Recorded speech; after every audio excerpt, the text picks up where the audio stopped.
Hello, Lisa. How are you today? Well, I'm great. Thank you, David. Good to see you. And it's good to have all of you ladies here at the WNFR. What an amazing year and an experience. How does this feel, finally knowing you're going to have a finals and being here? Oh my gosh, such a relief, first of all, when you get to town.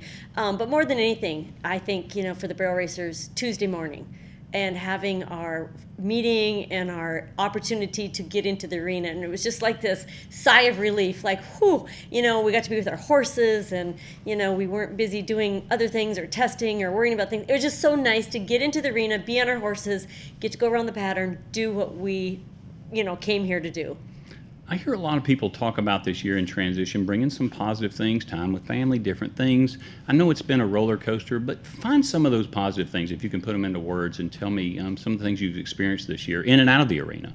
Absolutely family time. Now, great for you. My husband and I would agree on this. Now, my kids, they were ready to head to college. I'm not gonna lie, they were ready to get off the ranch. But yeah, definitely more quality time. So we, just couldn't appreciate that more.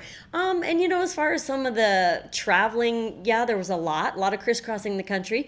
But on the positive side, I went places that I hadn't been before, Right. or that I hadn't been in 15 years. And so, it was almost like being a rookie again, having to ask people, where do you go in? And, all that kind of stuff. So there was a lot of great things about it. And so it's definitely new rodeos that I experienced. And so it was great. Otherwise, we kind of get stuck in our rut. So, it was fun to do something different. Well said.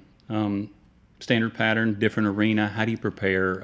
Choose horses mentally? What's different? Look at this thing. Go around number one. Coming here to Globe Life Field is a different perspective. Definitely makes a difference with your horsepower.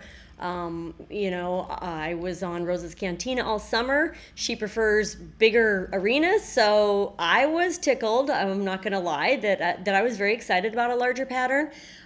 With that being said, I do have a backup horse borrowed. Her name is Tres Movidas.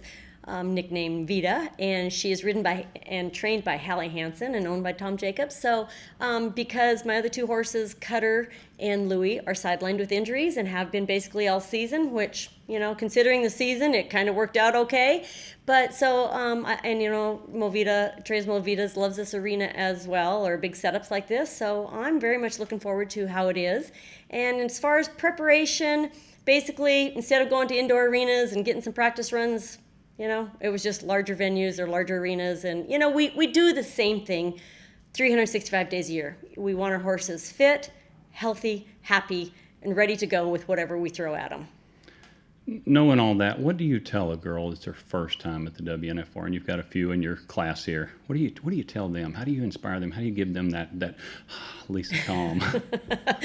Oh, there's no calm in any of us. We're just adrenaline junkies doing this. But, it's just one day at a time. And it's hard to not get caught up in the hype of everything, definitely. I feel like there's less hype this year. Focuses on, different things with COVID and everything. So it's a lot different that way, but less hype. And I think that will be a little bit easier. And, even the grand entry today, it was a big lap. It wasn't this high-speed zip little circle around Thomas and Mack. So just the whole intensity, I think, is a little bit different with the mindset. So I'm loving it. I'm loving Texas style. Good. So does this year change your perspective and how you rodeo? Do you keep going? I mean, you're 14 years at just making the finals here. You've been doing this for a while and very successful on multiple horses. We watched you win Cowgirl after changing there on Rosa. Does it change after being home? Are you ready to get back out there and go to 70, 80 rodeos? Well, I've always tried to keep my travels to a minimal, regardless, just because of family and, wanting to follow their endeavors as well. So I don't think that will change a lot.